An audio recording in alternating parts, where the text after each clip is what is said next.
Et voilà, les amis, on le tient, ce meeting qui nous fait tant vibrer, là, 2 records du monde, le 4H masculin, le 100 mètres et féminin, des duels, Vero, Boll, Alfred, Jefferson, Duplantis, Caralis. C'était un meeting de dingue, la Diamond League de Zurich. La dernière étape de la Diamond League avant la grande finale de Bruxelles la semaine prochaine avec Stéphane. On va vous débriefer tout ça. Vraiment, les amis, plus que jamais. Installez-vous bien. Vous êtes dans la chambre d'appel. On your marks.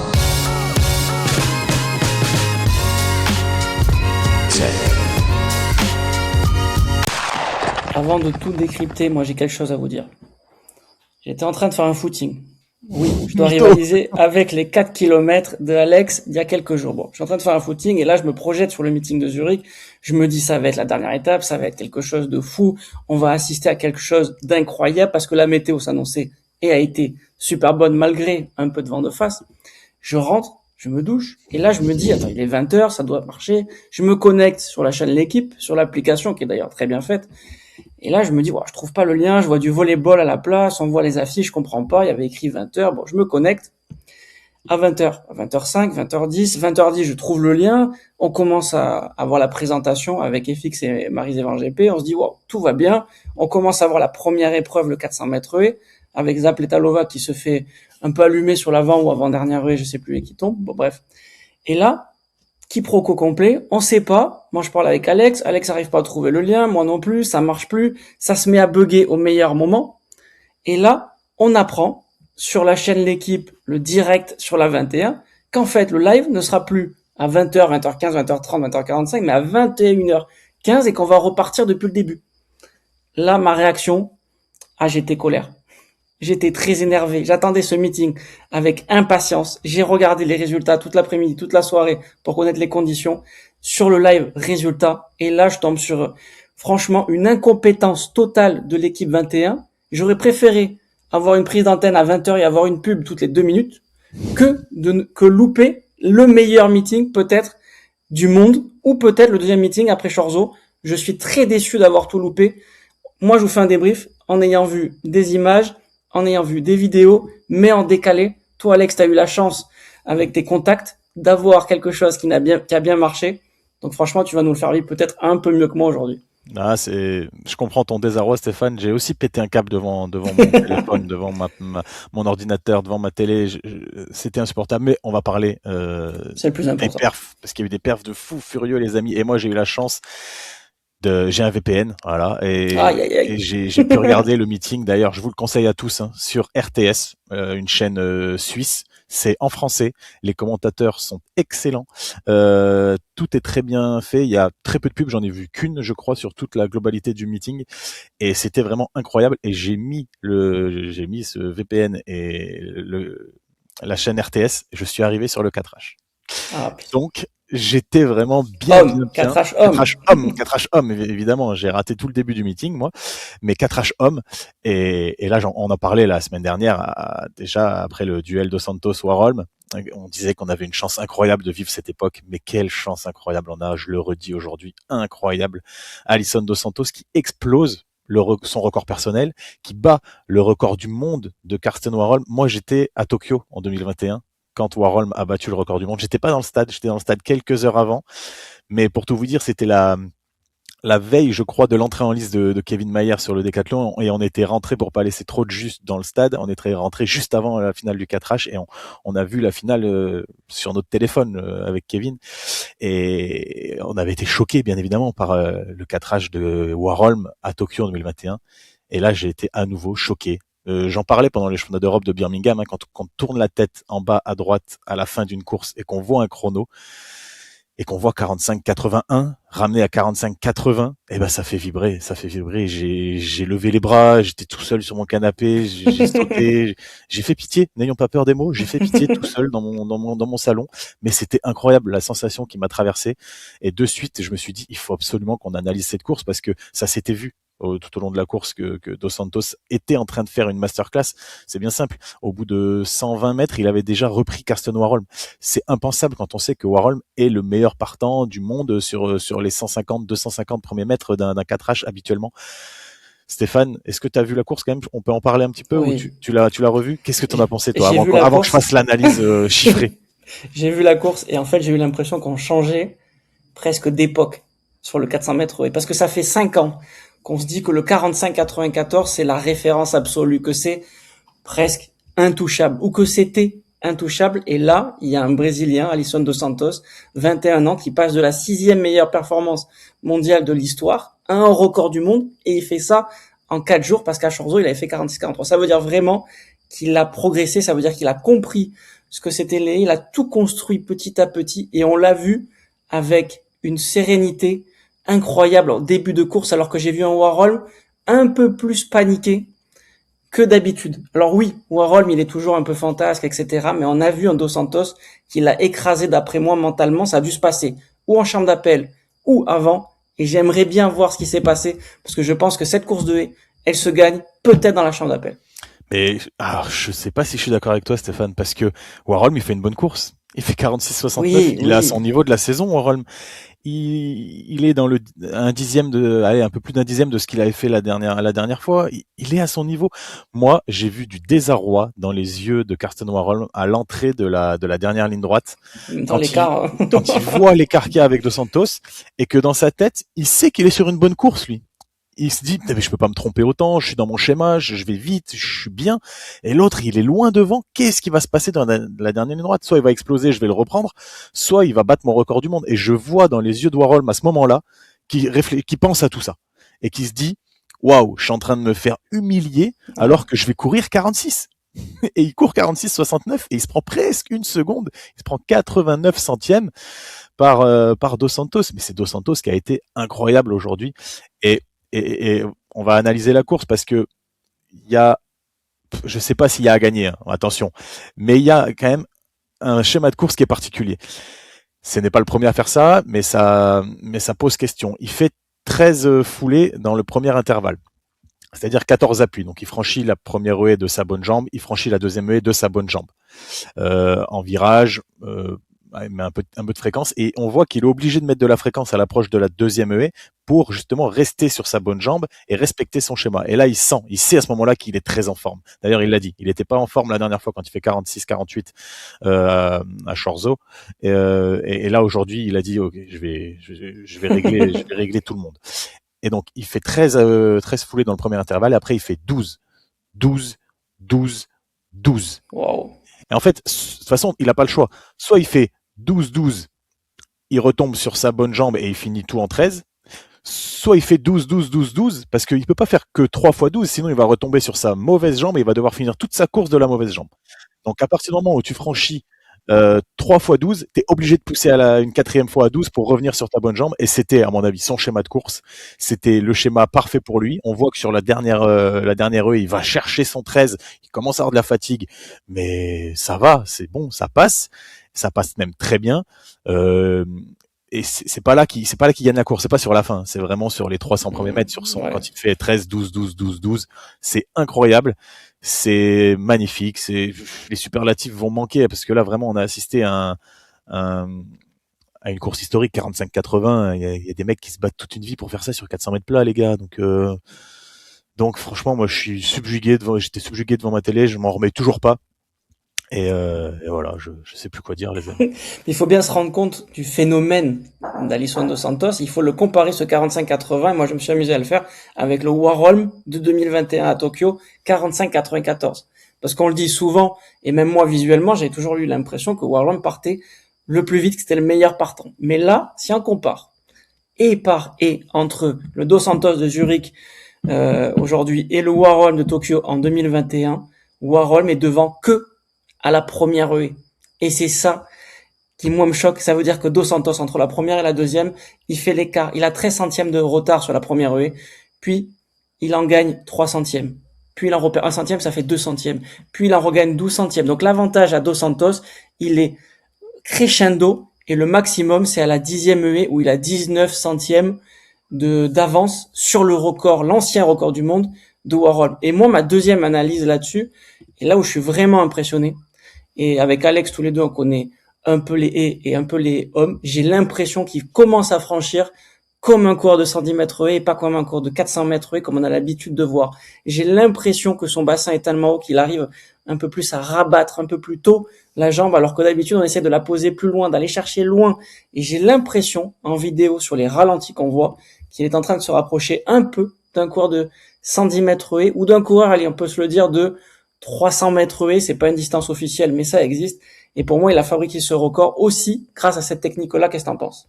Ouais, je suis assez d'accord avec toi, surtout dans la première partie de course, Oui, oui, parce oui. qu'il est obligé de mettre comme je l'ai dit tout à l'heure sur la deuxième haie, il est obligé de mettre du rythme parce qu'il est trop proche. Et donc, ce rythme qu'il met, ça le fait aller vite, ça le fait accélérer les appuis et il franchit super bien la deuxième haie, hein. C'est assez incroyable. Il fait un split en 3,32 entre la 1 et la 2. Je pense que c'est peut-être du jamais vu, ce split-là. Euh, 3,48 pour Warhol. Donc, à mon avis, ouais, Ouais, ouais, 3,32, c'est assez incroyable, mais je pense il s'est mis un petit peu en surchauffe. Est-ce que, c'est une question qui peut peut-être se poser dans les semaines, pas dans les semaines à venir, mais peut-être pour l'année prochaine. Est-ce qu'il pourrait pas changer de pied dans les starts ok. et pousser? Ouais, je sais. Non, en fait, je ne sais pas. Je réfléchis à voix haute en même temps que je le dis, Si, mais mais pourquoi pas, ouais. je sais pas. Mais il faudrait qu'il arrive à enlever une foulée dans ce premier intervalle, parce qu'il en est largement capable de faire 12 dès le premier intervalle, parce que là on le voit, c'est une contrainte de rythmer. Et il faudrait quand même, quoi qu'il arriver de sa bonne jambe sur cet intervalle-là. Donc c'est assez complexe, mais on va pas redire que son schéma est très bien aujourd'hui. Voilà. Et pour répondre à ta question, oui, il est franchi de manière très très très efficace. J'aimerais bien avoir son temps de suspension. Je vais peut-être prendre le temps de le calculer avec un logiciel, parce qu'à mon avis, il perd vraiment pas beaucoup de temps sur le franchissement. Tout est optimisé en même temps, 45-80. Qu'est-ce que vous voulez que je vous dise, moi? Ouais. Voilà. Moi, ce qui m'impressionne aussi, c'est cette performance de 45-80. On avait banalisé, je sais pas si c'est le moment, mais des performances à moins de 47, alors que ça équivalait à l'ancien record du monde avant l'ère Warhol, et aussi les points de carbone. Il fait 1348 points à la table hongroise, là où un Bolt, pour comparer, fait 1356 au 100 mètres. On n'est pas si loin d'un Bolt sur ça. Alors, chaque discipline a ses particularités sur la table de cotation. On le sait, on en avait déjà parlé aussi quand on avait parlé le débrief des Europes pour les 10 fois 50 000 euros. On sait que David Rudisha marquait que 1301 points, mais c'est pour vous dire vraiment qu'on parle du très, très, très haut niveau sur la table de cotation hongroise. Et quand on s'attarde un tout petit peu plus sur les meilleures performances de tous les temps à la table hongroise, on pourrait se dire que c'est Armand Duplantis, 1353 points. Donc il est vraiment à l'équivalence d'un Armand Duplantis, alors que c'est peut-être une discipline qui est en nouvelle révolution, les deux disciplines, la perche et le 400 mètres haies. Moi, je suis très, très, très étonné de ce qui s'est passé là. Et on peut le rappeler peut-être, Alex, de la perf, peut-être du troisième, parce qu'on pourrait se dire que tout est allé très, très vite. Et au final, j'ai l'impression qu'il y a que Alisson Dos Santos qui fait 45-80. C'est son record personnel. Et après, Warhol fait 46-69 et Nathaniel, le Nigérien, fait 47-50. C'est beau, mais c'est pas non plus la course la plus exceptionnelle qu'on ait vue. Non, non, non, c'est loin. C'est juste Alisson Dos Santos qui est C'est ça. incroyablement fort cette année. Et là, il arrive au bon moment, en pleine forme, parce qu'on est à la fin de saison. Zurich, c'est le moment d'être en forme. Il y a Bruxelles la semaine prochaine et Budapest dans 15 jours. Lui, c'est bon, hein. Il a bien ciblé sa saison. Il y avait pas de grand championnat. Et ses objectifs, ils sont maintenant pour lui. Fin août, tout début septembre. Et voilà, il y a tout qui se met en place. Et c'est une saison rondement menée pour l'instant. Et à voir, peut-être qu'il peut encore améliorer tout ça, hein. Donc on va voir ça, les amis. Il y a eu un autre record du monde quand même dans ce meeting de Zurich. C'était vraiment une soirée électrique. On sentait qu'il y avait des choses qui pouvaient se passer parce que voilà, il y a eu 2 records du monde. La dernière fois qu'il y avait eu autant de records du monde, je me souviens d'un Charletti où il y avait eu 3 records du monde avec, si je dis pas de bêtises, Face Kipiegon sur le 5000. Ça devait être Girma sur le 3000 mètres steeple et Ingebrigtsen sur le 2000 mètres. Marotic peut-être aussi. Non, c'était pas la La même année. hauteur, c'était pas la même C'était année. pas la même année. C'était que des épreuves de demi-fond, je me souviens.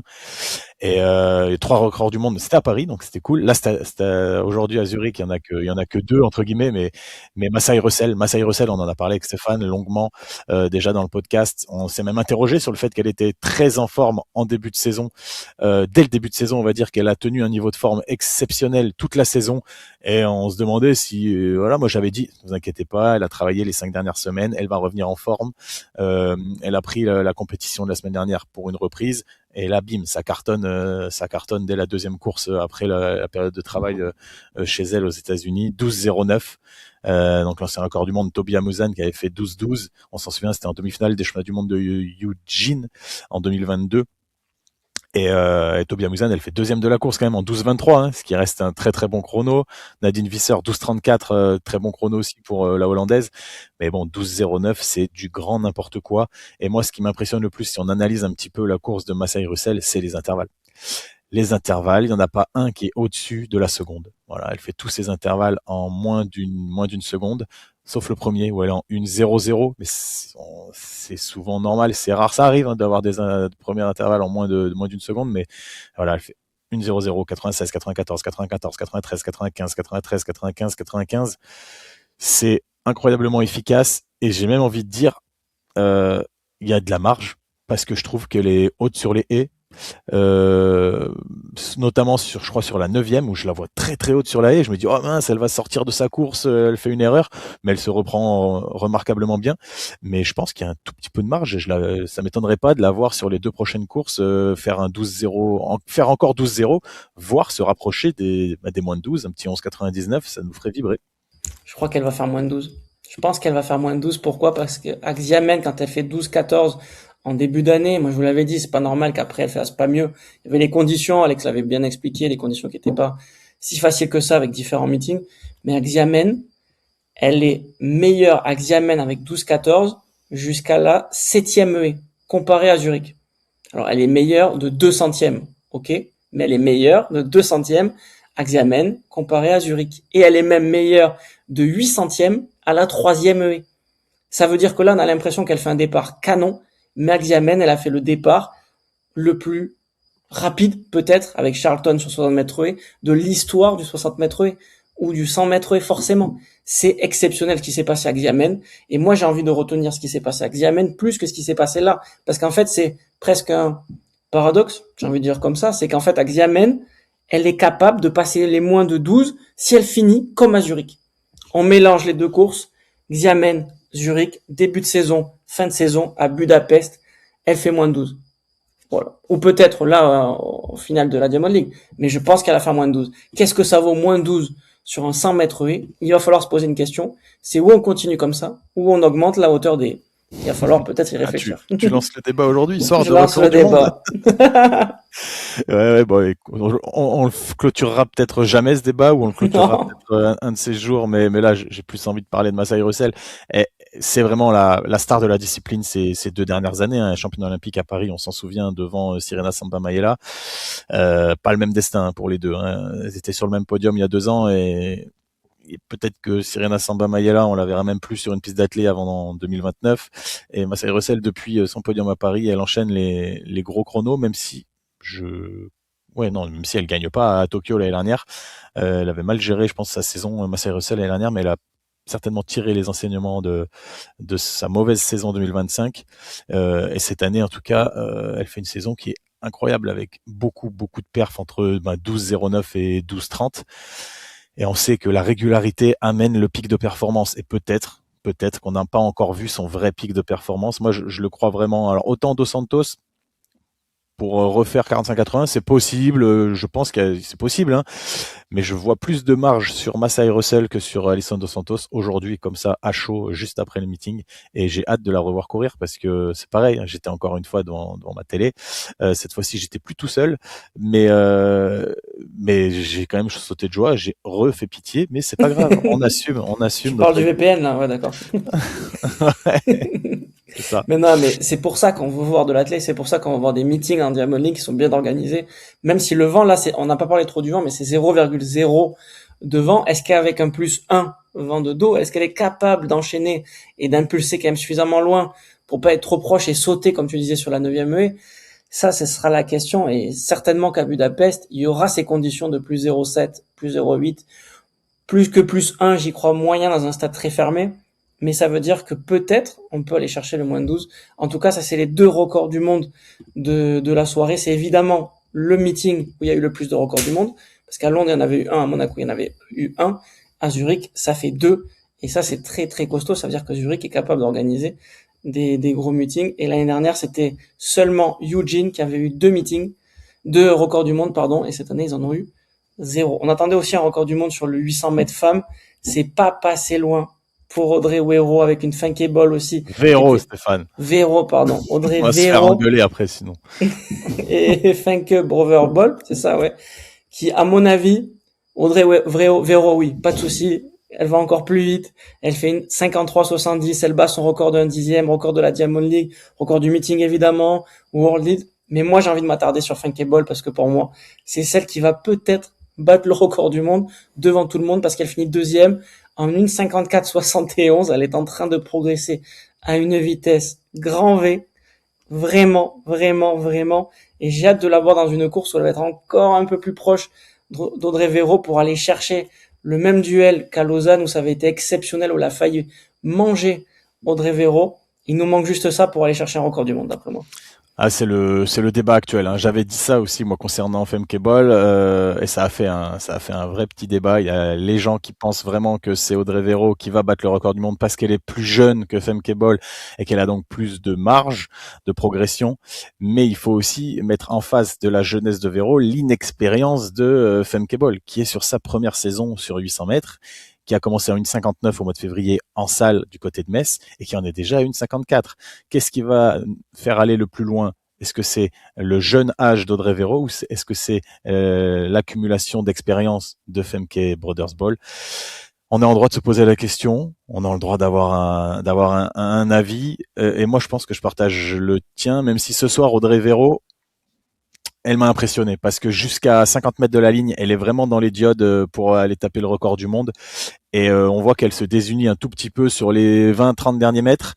Et quand elle voit qu'elle perd de la distance, elle se désunit encore plus. Donc je pense qu'elle vaut un peu mieux qu'une 53-70, d'autant plus que le schéma de course d'aujourd'hui a été un peu particulier, même si elle a annoncé en interview qu'elle s'y attendait un peu, mais c'est Femke-Bol qui a pris les devants derrière la lièvre. Et quand Audrey Véro a voulu l'attaquer entre le 300, entre le 500 et le 600 mètres, à 300 mètres, entre le 300 mètres de la ligne d'arrivée et 200 mètres de la ligne d'arrivée, Femke-Bol, elle s'est pas laissée faire. Elle s'est pas du tout laissé faire. Elle a poussé un petit peu Audrey Véro à faire l'extérieur dans le début du virage à 190 mètres de la ligne d'arrivée. Elle a même mis la main sur l'épaule d'Audrey Véro, Femke-Bol, à un moment donné, parce qu'Audrey Véro était en train de se rabattre devant elle en lui faisant une queue de poisson. C'était une belle course, une belle bataille entre les deux. Il a manqué de finish clairement pour Femke-Bol, mais c'était dans un schéma différent par rapport à la semaine dernière. Et moi j'aime bien cette prise de risque de Femke-Bol. Elle est partie vraiment derrière la lièvre. Elle passe en 55,8 aux 400 mètres. Alors oui, pour elle, ça semble facile. Elle a un record à 49 en salle. Mais quand même, il reste un tour après. Hein. Ceux qui ont déjà fait du 400, vous savez ce que c'est. Quand tu passes, quand tu fais un chrono, après, t'es pas censé pouvoir en refaire un autre derrière. Donc 55,8, c'est très très fort. Véro passe en 56,0, mais Véro finit très très bien. Elle finit en 14 et 14,4 ces deux derniers 100 mètres. Ça fait 28,4 le dernier 200. C'est très très fort. Ça se joue aux 600 mètres. C'est vraiment ce qu'il faut qu'elle arrive à faire. C'est Funkable tenir entre le 600 et le 700. On sent que elle se prend un petit pet. C'est léger, mais un petit pet entre le 600 et le 700. Et ça, vraiment, c'est la clé. Par contre, pour les spécialistes, et vous allez apprécier, les deux filles passent en 1,25,30 aux 600 mètres. Et c'est vrai qu'on pourrait imaginer que pour aller chercher une 53, il faudrait, ou une 53,3, une 53,4, le record du monde, il faudrait aller descendre ce chrono-là en moins d'une 25, mais il faut trouver aussi une lièvre qui soit capable d'aller chercher du 1,23, peut-être une 24, c'est pas facile. Donc je sais pas si c'est jouable ou pas. Hodgkinson. Ouais, peut-être qu'il va en mener. Non, ça serait fou. Parce qu'on rappelle, hein, la grande absente de cette course, c'est Kelly Hodgkinson, hein, qui était annoncée dans cette course et qui a déclaré forfait pour gêne musculaire, fatigue musculaire, on ne sait pas trop exactement, mais qui n'est pas en grande forme après les championnats d'Europe de Birmingham. J'espère qu'elle sera là à la finale de la Diamond League et à Budapest pour qu'on puisse avoir ce fameux duel, sans oublier quand même Georgia Hunter-Bell qui finit que 3 dixièmes derrière Femke Bol et qui n'a pas fait tant de 800 mètres que ça cette saison et qui pourrait aussi venir troubler Hodgkinson et Femke Bol d'ici la fin de saison. Peut-être pas Audrey Véro, mais je pense qu'elle pourrait venir mettre son grain de sel dans cette bataille à 3 qu'on annonce et elle pourrait embêter les filles. On parlait des conditions qui ont été bonnes avec la chaleur. Malheureusement, sur le 100 mètres femmes, on pouvait s'attendre à ce que le vent soit un peu de face. C'était un vent qui était assez tournant. On a vu très peu de courses vent de dos, mais on a assisté à un très très beau duel entre Julian Alfred et Melissa Jefferson-Wooden. C'était une course qui est pour moi une des courses à retenir de la saison. Les deux filles font 10,70. Nouveau record national de Sainte-Lucie pour Julian Alfred. Season best pour Melissa Jefferson. C'est du lourd parce que le vent est de moins 0,7 de vent, donc de face. Et sur le sprint court, on sait que c'est très très important. Et je me suis amusé à regarder les bilans tout temps de toutes les performances mondiales de l'histoire. Et il y a très peu de filles qui ont couru aussi vite avec un vent négatif comme ça. Il y a Ellen Thompson qui a fait 10,61 à Tokyo, donc aux Jeux Olympiques en 2021, avec moins 0,6. Ça, c'est très très très costaud. Et derrière, on a une Shelly-Ann Fraser-Pryce qui avait fait 10,65, là aussi à Zurich en 2022, avec moins 0,8. Et après, c'est les deux filles que je viens de vous citer. Ça veut dire que dans tout le classement, à la 26e et 27e place, bilan tout temps de toutes les meilleures performances de l'histoire, on a ces filles-là qui ont couru vent de face, et ça, c'est très très rare quand on sait que les records personnels sont faits ou avec du vent nul, ou surtout avec un petit vent de dos. Moi, je suis très impressionné par Julian Alfred et par Melissa Jefferson. Ouais, c'est une course de dingue. Julian Alfred qui bat son record personnel. Elle doit aimer les conditions pourries parce qu'on s'en souvient, elle avait fait son record perso, si je dis pas de bêtises, son 10,72, il date de la finale des Jeux Olympiques sous la pluie. Voilà, il y a des athlètes comme ça qui se transcendent quand les conditions sont pas folles. Mais là, 10,70 avec du vent de face, aujourd'hui, c'est assez incroyable. Le record du meeting, c'est 10,65. C'était Ellen Thompson. Donc c'est une piste qui est rapide. De toute façon, on l'a vu ce soir, 100 mètres et 4H, 100 mètres femmes, ça allait très très vite. Là aussi, le duel est beau. On avait eu une victoire de Melissa Jefferson la semaine dernière contre Julian Alfred. Là, on sent que Alfred, elle était un peu vexée en interview. Elle l'a dit après, je pouvais pas faire autrement que de gagner aujourd'hui. Il fallait rétablir l'ordre. J'aime bien cette petite rivalité qui est en train de se créer entre les deux, parce que je dis bien entre les deux, parce que la troisième de la course, c'est Sha'Carri Richardson. Elle se prend presque 3 dixièmes. Elle fait 10,97, donc elle prend 27 centièmes par ces deux-là. Et Sha'Carri Richardson cette année, elle est pas invitée à la fête. On la voit pas dans les meetings. Elle finit troisième, c'est bien, c'est une bonne place, mais c'est la première des autres, quoi. Les deux meilleurs, ce sont vraiment Julian Alfred et Melissa Jefferson-Wooden, départagés par 5 millièmes. Donc ça fait 10,693 pour Julian Alfred contre 10,698 pour Melissa Jefferson. Ouais, là aussi il y a une belle rivalité qui est en train de naître. On en parlait tout à l'heure en intro. Moi, ce que j'aime beaucoup les rivalités. On a parlé de Véro versus Bol. On va parler ensuite de Duplantis versus Caralis. On aime bien ça. On a parlé de Dos Santos versus Warholm, mais on peut rajouter Reid Benjamin dans l'équation aussi.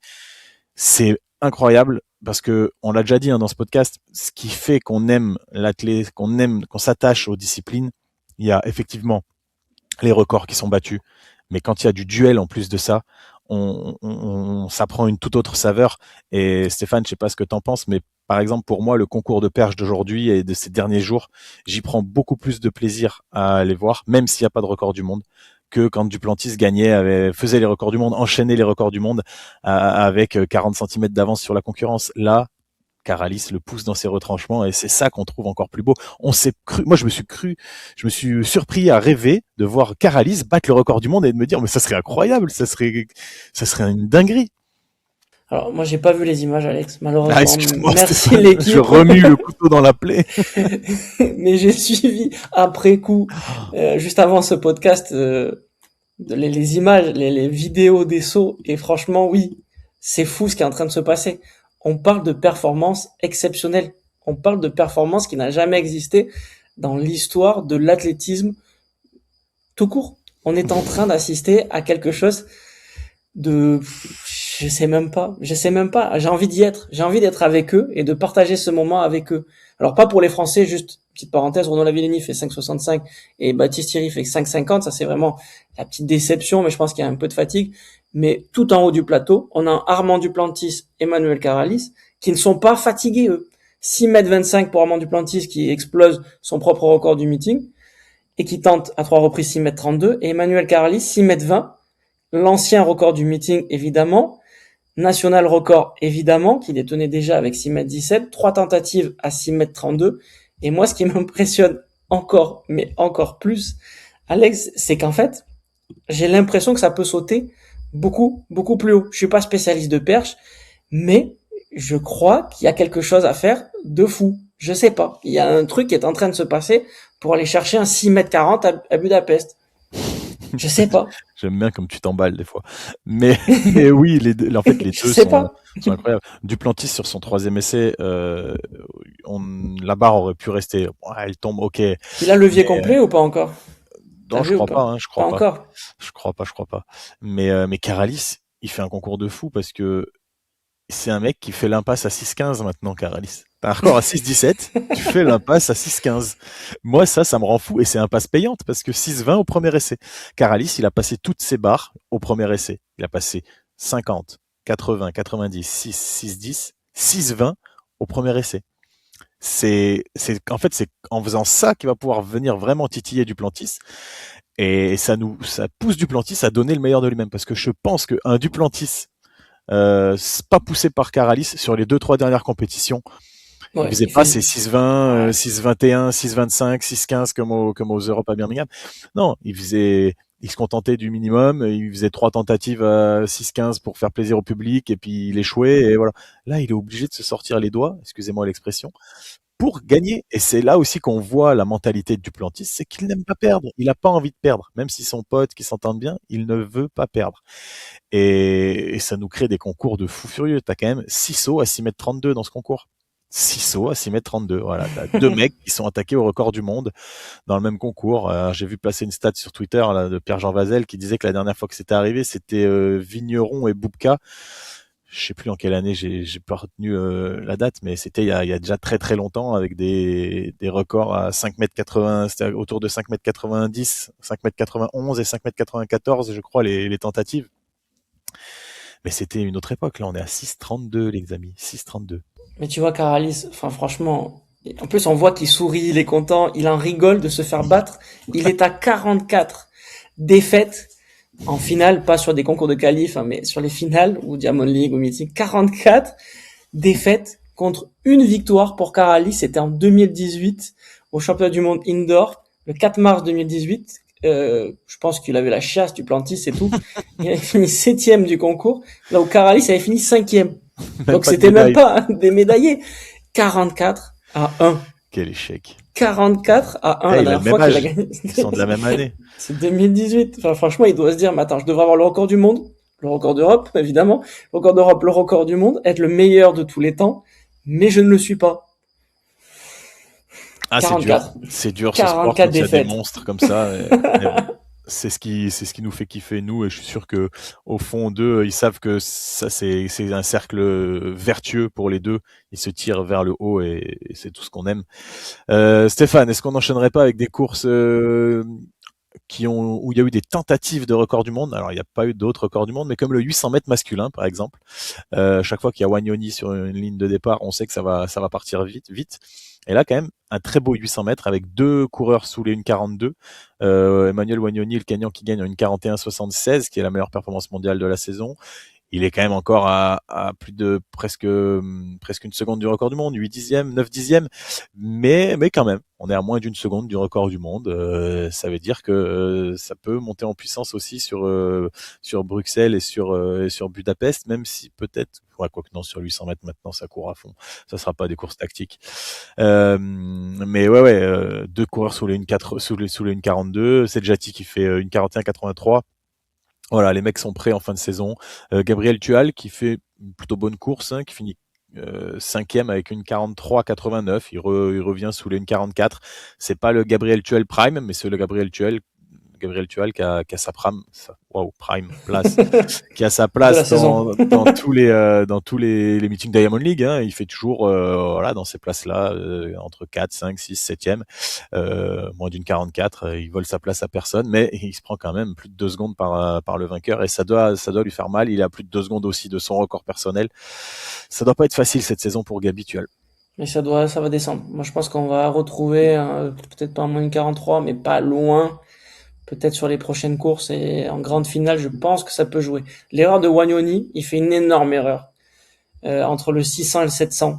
Il fait 13 secondes 30, alors que avant il fait 12,82 fois, et après il fait 13,06. C'est pas normal, entre le 600 et le 700, d'avoir cette phase-là, même si c'est en virage, oui, il fait 13,30, là où Sedjati fait 13,00. Donc ça veut dire que Wagnoni s'est laissé un tout petit peu courir parce qu'il était tout seul. Il s'est pas dit qu'il y avait un Sedjati qui allait remonter. Et quand il s'est fait remonter, le Kenyan Wagnoni s'est dit, bon là, je remets du rythme, je sors mes yeux là de tout parce qu'il a beaucoup d'envie sur sa tête, sur ses yeux. Et après, il repart, et il repart, et il repart. Et c'est là où il peut refaire la différence. Je pense qu'on peut gagner 5-6 dixièmes sur cette course-là aujourd'hui, mais les conditions étaient vraiment idéales, très peu de vent, même s'il y en avait un peu sur le 100 mètres, très peu de vent quand même, surtout au couloir 1. Donc franchement, on pourrait peut-être assister à une 41-2, une 41-3 la prochaine course, mais il faut du monde avec lui. Il nous manque Marco Arop à son prime pour aller chercher Wagnoni et le record du monde. Ouais, t'as clairement raison. S'il était challengé entre le 600 et le 700, il serait passé en 13, il aurait fini en 13-10, il aurait fait 2 dixièmes de mieux et ça aurait été plus facile la victoire pour lui. Mais oui, voilà, ça s'est passé comme ça aujourd'hui. Comme tu dis, il faut qu'il y ait un Marco Arop et Wagnoni dans la même course pour Ouais. que ça aille un Et petit par peu. contre, soulignons quand même le boulot du lièvre, le polonais Wajdarka. Les deux lièvres, ouais. Ouais, les deux lièvres, mais celui qui finit, je sais plus lequel des deux, Wajdarka, je crois, qui fait 600 mètres. Ouais. 600 mètres, c'est très costaud. Alors oui, c'est pris un gros billet, certainement 3500, 4000 euros pour courir, mais franchement, il fait une 15-4, ou une 15-0, pardon, sur le 600 mètres, lui. C'est très rare de voir des lièvres sur 600 mètres, c'est ce qu'il faut aussi pour battre des records du monde, même si David Rudisha l'a fait tout seul. Hein. C'est un mec qui a un record en 1,43,97, hein, donc Ouais, c'est forcément. quand même un très bel athlète. Ouais, c'est sûr. C'est solide. Les amis, on peut peut-être enchaîner avec petit pêle-mêle des dernières perfs qu'il y a eu sur ce meeting. Bednarek qui l'emporte sur le 200 mètres en 19 secondes 62, très gros chrono aussi pour Kenny Bednarek, devant Dambélé qui enchaîne les places d'honneur, hein, les chronos en moins de 20 secondes aussi. Il y a un jour où ce garçon il va faire un 19,50 Dambélé, hein. Faudra pas être surpris. Il est très très régulier entre 19,75 et 19,90. C'est assez impressionnant, je trouve, la saison qu'il fait. Mais Bednarek, moi, il m'a impressionné dès le début de sa course. Ça sort très fort. Stéphane Paturaj, ton petit chouchou là, le Sri Encore. Lankais au javelot, 92 mètres 07 au dernier essai. Assez incroyable, hein. Il a lancé 2 fois 92 mètres cette saison. C'est fort. Et je vais dire un truc, vous allez peut-être me traiter de footix dans les commentaires, mais Aïe, et si le recordman du monde, c'était lui prochain recordman du monde? Parce moi que, j'y ok, crois. Hein. il est encore à 6 mètres du record du monde de Jan Zelezny, 98 mètres. Mais bon, 6 mètres, c'est aussi ce que lui, il met au deuxième du concours. Donc, allez, on va dire que sur un G, j'ai l'impression qu'il en est capable, et alors, peut-être pas cette année, mais l'année prochaine, quand il aura digéré sa saison incroyable qu'il est en train de faire, il a quelque chose, ce garçon. Et tu Ouais, l'avais vu, Stéphane, dès le début de la c'est vrai. saison, tu l'avais annoncé et bien vu, bien vu. Et en plus, franchement, pas de vent dans le stade. Pas de vent. On sait que le javelot peut planer plus s'il y a un vent de face qui est important. Là, C'est il moins y vrai avait, maintenant, ça, mais ouais, avec avec les les nouveaux javelots. javelots. Ouais, c'est vrai que ça a tendance un peu à être différent. Mais j'ai l'impression que, avec un bon vent de face, avec une émulation, avec un Weber qui pourrait aussi aller chercher un 90-92, peut-être un lancé à 95, 96 qui serait pas jamais vu depuis des années. Donc ce pâtirage, il est très très talentueux et il gratte des abonnés sur Insta. Ça va être la future star sri-lankaise, je pense. Yes, et moi je voulais finir. Alors Stéphane, je te laisserai peut-être finir sur la longueur homme parce que toi c'est dont je sais que t'apprécies vraiment tout particulièrement ce concours. Il y avait Sarah Boyukov, ton petit chouchou en plus, mais bon, encore une fois, il a pas Pas gagné. ouf. Mais moi, j'ai eu un petit coup de cœur sur ce meeting. C'est sur le 3000 mètres masculin. Je m'attendais pas déjà à avoir un chrono d'une telle envergure. 7,27, c'est très rapide. Et je me suis un petit peu intéressé au vainqueur de cette course, l'américain Parker Wolf, qui a un record à 7,30, qui a couru 7,37 cette saison et qui là tape 7,27, ce qui est du très très lourd quand même. Parker Wolf, c'est un mec, il a 23 ans, donc il est tout jeune. C'est un Américain, il sort de l'université. Il éclot vraiment au plus haut niveau cette année. Il a fait 12,49 aux 5000 mètres également au Bislett Games à Oslo, je crois. Et cette victoire, vraiment, c'est une belle victoire de prestige devant l'autre américain Blanks, devant Cameron Myers, l'Australien, la pépite australienne. Ces trois-là font 7,27. Hein. C'est une course très très rapide. Il y a eu beaucoup beaucoup beaucoup de records personnels. Euh, voilà, ce Parker Wolf. Attention à lui, j'ai l'impression que c'est un mec sur qui va vraiment falloir compter dans les semaines à venir et certainement dans les années à venir parce qu'il a accroché du beau monde à son tableau de chasse. Parce que dans cette course, on va quand même rappeler il y avait Grant Fisher qui était là, même si voilà, il ne fait que 7,29, ce qui reste un très bon chrono. Mais Grant Fisher, il a déjà fait 7,22. Ouais, 7,22, c'est du grand n'importe quoi, ça va très très très vite. Donc il bat Grant Fisher, il bat Cameron Myers, Graham Blanks. Belle course, très belle course de ce Parker Wolf, 23 ans, qu'il va falloir suivre dans les semaines et années à venir. Très fort, mais ça me fait rebondir sur quelque chose. On en a pas parlé sur le 800 mètres homme, mais Josh Howe, mec, il est où, quoi? C'est vrai qu'on n'en parle pas, et là, ça me fait penser, après ce que tu dis sur le 3000 mètres homme, voilà, il y a des gars qui sont très forts, mais un Josh Howe américain, face aux Américains, waouh, il est où? Ouais, on n'a pas d'infos. Hein, On n'a pas d'infos, c'est très étonnant. Est-ce qu'il va revenir pour rebattre le record du monde? peut-être qu'il est Pas cet suspendu et été, mais protégé cet par hiver, sa. ouais, on sait pas. Mais c'est très Ouais, étonnant, il doit blessé. être blessé, mais voilà, j'arrive pas à suivre vraiment sur les réseaux, mais je le vois pas. Bon, en tout cas, la longueur homme, c'était un concours aussi qui était attendu parce qu'il y avait Tintoglou notamment, 8,45 m au quatrième essai avec un vent assez tournant. Gale, le Jamaïcain qui revient bien à 8,43 m, c'est le seul à battre son record de la saison sur ce concours-là. Donc ça veut dire que c'était pas un concours qui est allé loin alors qu'il y a eu beaucoup de records sur certains concours et sur aussi les épreuves de piste. Et Pinnock 8,33 m, donc c'est pas mal. Odeline, ton petit chouchou jeune qui fait 8,32 m avec une belle régularité quand même sur les différents concours, 8,46 m comme record, et Sarah Boyokov un peu plus loin, 8,16 m, qui est complètement éclaté. Il fait éclater physiquement, je parle, et il fait Il a que tout mordre du mordu. saut. Simon Hammer, lui aussi, il est cramé. On a assisté vraiment à un enchaînement de concours là ces dernières semaines qui doit faire mal. Tintoglou, lui, a sauté un tout petit peu moins. Et à noter qu'il y avait un Français, il y en avait très peu sur cette Diamond League. On en voit de moins en moins, et moi ça m'inquiète assez de voir très peu d'athlètes. Et à la finale, il y en aura encore moins. On vous expliquera tout. Mais Konaté Erwan a fait que 7,79 m. Mais il était invité en Diamond League, donc ça permet aussi de peut-être marquer des points. Je sais plus si je l'ai dit, mais Simon et Hammer 8,14 m. Là aussi, un peu en Ah, délicatesse sur ouais, cette fin de saison, mais c'est normal. Hein. ça reste pas si mal et surtout Ouais. c'est un concours quand même s'il n'y a pas eu de record perso, il y a juste Tadje Gale qui fait son season best. C'est un concours où il y a 7 athlètes à plus de 8 mètres avec 8,09 m, entre 8,09 et 8,45. C'est quand même la longueur masculine, c'est un peu en train de se réveiller et ça fait plaisir parce que c'est toujours des belles images en plus la longueur masculine.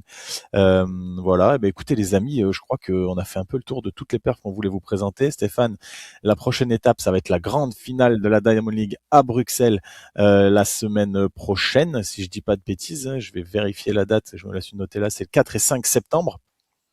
Donc ouais, c'est dans pile une semaine. Il y aura toutes les stars de l'athlétisme. Vraiment, il y aura tout le monde qui sera là. Ça risque d'être incroyable. Si les conditions climatique, s'il fait un bon petit 20 à 25 degrés, si le vent il est nul ou un peu de dos, on va se régaler les amis. C'est là le grand final, on est dans la fin de saison, les athlètes sont en très grande forme, les Américains remontent en forme là après avoir travaillé pendant la période où les Européens préparaient les championnats d'Europe. Stéphane, ça va être un meeting de fou Bruxelles, non? Et la dernière épreuve, le main event, Alex, 400 mètres et hommes, 21h52. Franchement, la dernière course certainement avant Budapest Ultimate Championship, à moins que certains athlètes trouvent un meeting entre, mais j'en doute. Donc franchement, les deux dernières courses, c'est 800 mètres femmes, 400 mètres hommes. ça va être une dinguerie. Et l'avant-dernière course, c'est un 100 mètres femmes. On peut assister à 3 records du monde sur les 4 dernières épreuves. J'en vois peut-être pas d'autres sur les courses, mais ça pourrait être une dinguerie. Et juste pour vous dire un petit mot sur le classement, parce que ça c'est important de la Diamond League, et on est assez attaché à ça. Chorzo reste premier. Ça c'est vraiment la surprise à mon avis de ce meeting. Alors évidemment, en finale, il y aura plus de résultats. Ils vont passer devant la grande finale. Mais Ouais, Chorzo est le Bruxelles sera meilleur. premier, ouais. C'est sûr. Chorzo est le meilleur meeting du monde. Derrière, c'est Zurich. Donc aujourd'hui, 200 points seulement derrière, malgré 2 records du monde. Et après, le Préfontaine Classique et Cocorico pour le meeting de Paris qui est quatrième.